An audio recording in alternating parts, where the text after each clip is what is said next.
divide 198 by 5 in a long division method. So 5 times 3 is 15. On subtracting we get 4.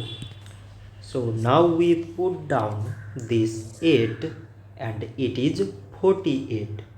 5 times 9 is 45. On subtracting we get 3. So now there is no any other number to put it down.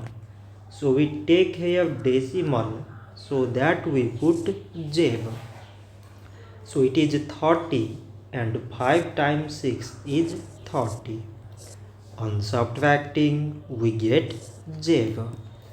So 198 divided by 5 is 39.6.